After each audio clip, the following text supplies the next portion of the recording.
Hi, I'm Tasha from One Big Happy Life on behalf of the Financial Diet, and this is the Lifestyle Fix brought to you by Skillshare. With spring right around the corner, a lot of people have been bit by the cleaning bug, myself included. One of the quickest ways to increase my appreciation for my living space and improve my general outlook on life is to declutter. I have a whole series of videos over at One Big Happy Life where my family and I declutter various parts of our home, from a large hallway closet to the entire basement, which took multiple days of work to finish. There are whole industries built around managing, cleaning, and decluttering your living space. There are so many different philosophies and methods that have greatly improved people's lives and relationships with their belongings.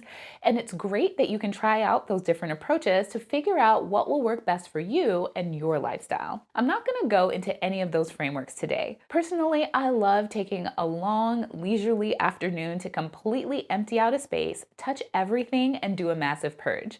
It's so satisfying. But sometimes you just don't have time for that. Instead, I'm going to walk you through my quick and dirty method for decluttering any space in 15 minutes or less. The first thing that I want to emphasize is that you don't have to set aside several hours or multiple days in order to make serious progress on decluttering your living space. You can make a huge impact on your surroundings with a solid plan and just 15 minutes of focused work. The first step in creating your plan is to define the area that you want to declutter. Does your kitchen pantry need help? Is your hallway closet overflowing? When was the last time you went through your medicine cabinet in your bathroom? Do you still want to read or watch everything on your bookshelf or in your entertainment center? Are all of your office supplies in good condition, and do they serve your current needs? Can you remember the last time you looked in the boxes that are stored under your bed? Pick a specific area in your home and commit to it for an entire 15 minutes. If you plan to work on your kitchen pantry, resist the temptation to start going through your kitchen junk drawers. Success in a 15-minute declutter spree is going to strongly depend on your ability to define your goal and stick to it. You'll see the greatest and most dramatic decluttering results when you stay on task instead of following the urge to wander into other areas. This decluttering spree is a targeted deep dive into one specific section of your home, not a broad sweep across every surface. Now, I want you to be realistic here. If you're only working with 15 minutes, you might be able to do one drawer in the kitchen or a few shelves in the pantry.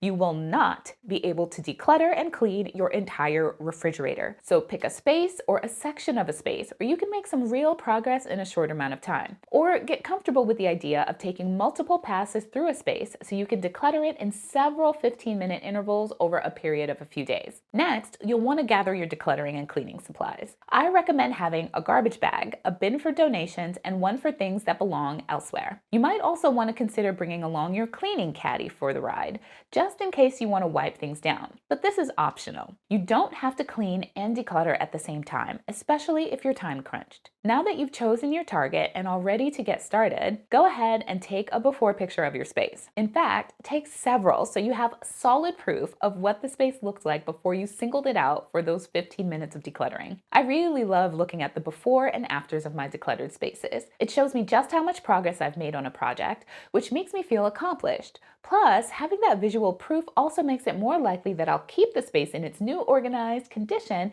and be inspired to tackle other spots in the house. Now that everything is ready to go, it's time to start your 15 minutes of physical work. Set a timer on your phone, then get started. It's crucial that you go through your space systematically.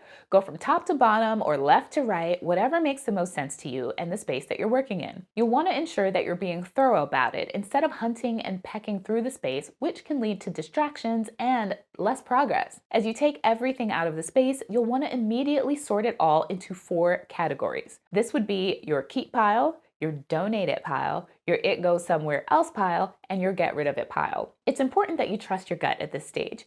Keep reminding yourself that you don't have to keep broken, expired, or never used belongings in your space, no matter how much it cost you or who gave it to you. It's okay to part ways with belongings you no longer need or use. It's okay to give away possessions that you no longer want or that doesn't fit your current lifestyle. However, if you still find yourself hesitating over whether or not to keep something, go ahead and keep it. When you have time for a longer, more sedate decluttering spree, you can spend more time evaluating all of the maybes you run into right now. Your 15 minutes are best used to sort out all of the definite, I don't want to keep these items, rather than spending time doing a more nuanced analysis of the pros and cons of everything that you own. Once you've pulled everything out of the space and you've decluttered and sorted everything into their appropriate piles, Take a minute or two to clean the space. Wipe down the shelves, sweep or vacuum the floor, dust off the baseboards.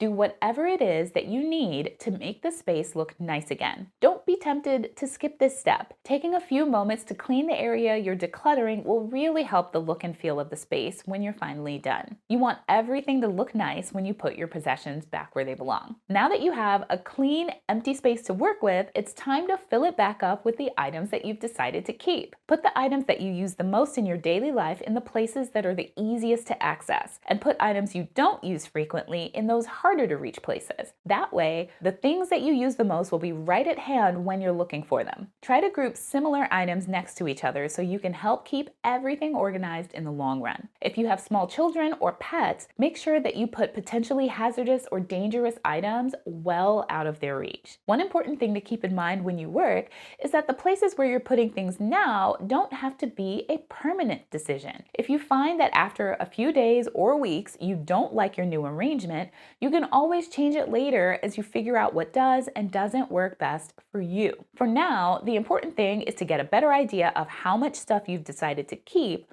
and how well it all fits in your newly decluttered space. As you put away the items from your keep it pile, go ahead and make a mental note of any organizational supplies that you think might enhance the functionality of the space in the future, like basket, boxes, wall hooks, and so on. It's more practical and more financially responsible to wait to make a run to your favorite home organization store until you have a better idea of exactly what it is you're going to keep and what you're going to get rid of. Then go ahead and give yourself some time to test out the space's new arrangement and see whether or not it fits your needs. After all of the hard work you did decluttering, you don't want to accidentally replace some of that clutter with organizational supplies that you don't actually need. But if it turns out that you really do need containers or dividers or other gadgets in order to make the best use of your newly decluttered space, go out and get what you need guilt-free. Once everything you've decided to keep is back where it belongs, your decluttering spree is over. Now you can take a quick run around the house to distribute the items in your belong somewhere else pile, then take your donation bin straight to the car, dropping off your garbage bag full of trash or recycling along the way. Now that you've spent 15 minutes decluttering, cleaning, and rearranging the space,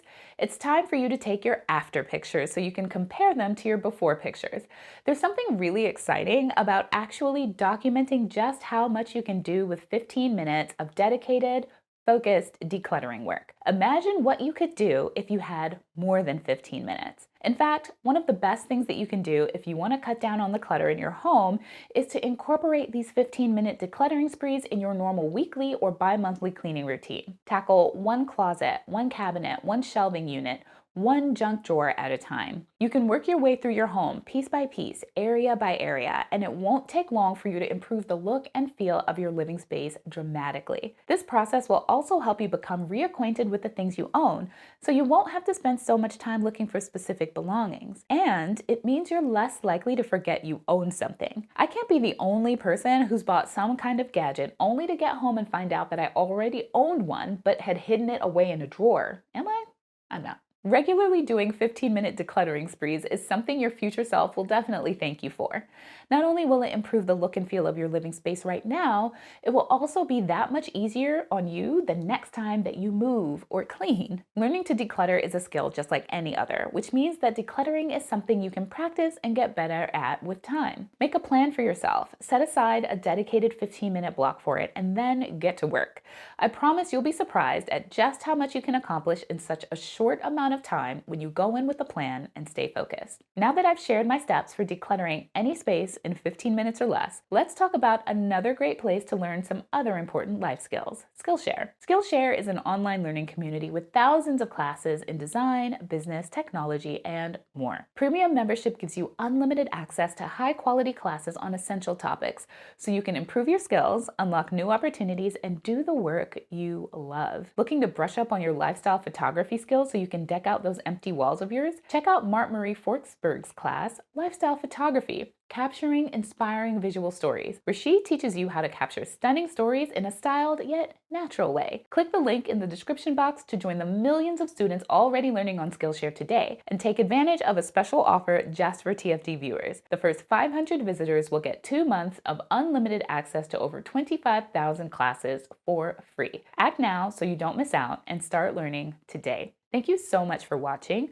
Be sure to hit that subscribe button and that notification bell and tune in here every single Friday for another new episode of The Lifestyle Fix. See you next week.